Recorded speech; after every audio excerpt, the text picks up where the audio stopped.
Hello, it's Phil at Digital DJ Tips, and today we're looking at these diminutive little speakers. These are the iLoud micro monitors, and this is a two-speaker solution designed for really tiny micro studios. You know, the kind of like 3 meters by 3 meters, 10 foot by 10 foot, the box bedroom studio, the place where you're really squeezing in everything and you haven't got room for anything bigger, but you still want decent quality sound. So we've been auditioning these. I'm going to talk you through what they're like and how they sound before giving you our thoughts on them at the end of this video. So let's have a closer look. This is the master speaker. This is the one that has the amplifier in it. This is the one that you plug the power into, and it's heavier than the other one, but they're styled the same. So you have your little woofer here, your even smaller tweeter at the top here, some bass reflex port at the bottom. There's some nice feet, and these feet are adjustable, so you can have it stood on your desk pointing up at you or kind of like more level, which is really nice. It's a nice feature to have there. Around the back of the speaker, we have, this is the main volume control.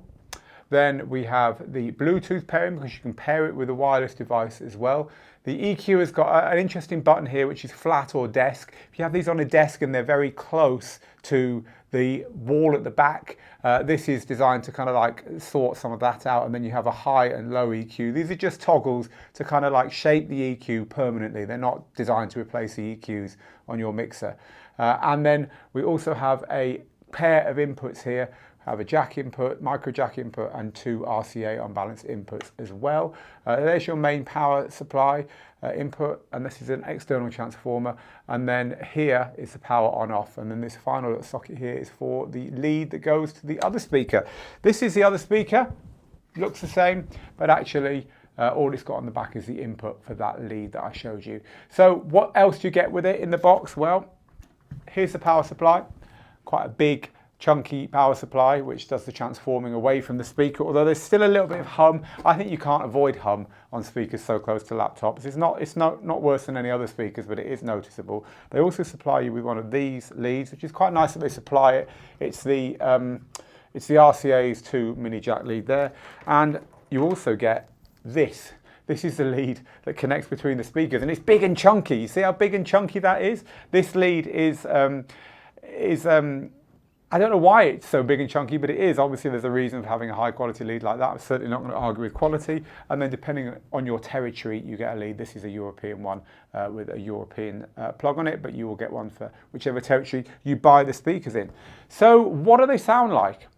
Well, frankly, we're pretty amazed by them. I mean, they're little plastic cases. They don't look like very much. They're pretty well presented, but then they don't look like anything special. They look very much like multimedia speakers, right? But they couldn't have sounded more different. Now, they advertise these as having frequency response down to 55 hertz, which is quite low.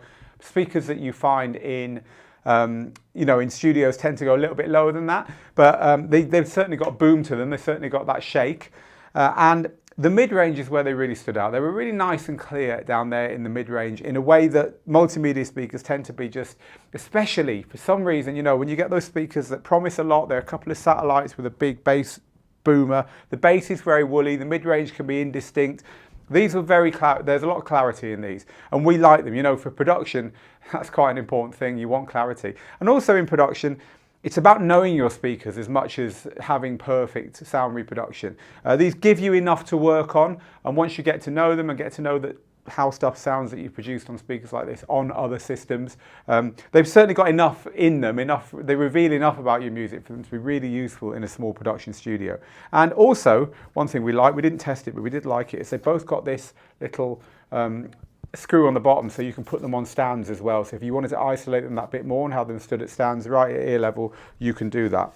They are the iLoud micro monitors.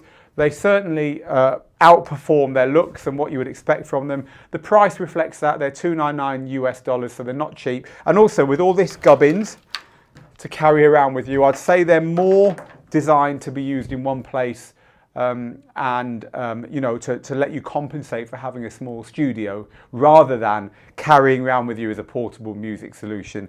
Just because there's, you know, that's fair enough. You can chuck that in a backpack, but all these leads are quite heavy, especially that one that connects the two speakers together. So they're more designed for a small space than to carry around everywhere you go, I would say. We like them a lot. They were the iLoud micro monitors. We've done a full review over on Digital DJ Tips, and the link to that is beneath me. Thank you for watching, and we'll see you again in another review very soon.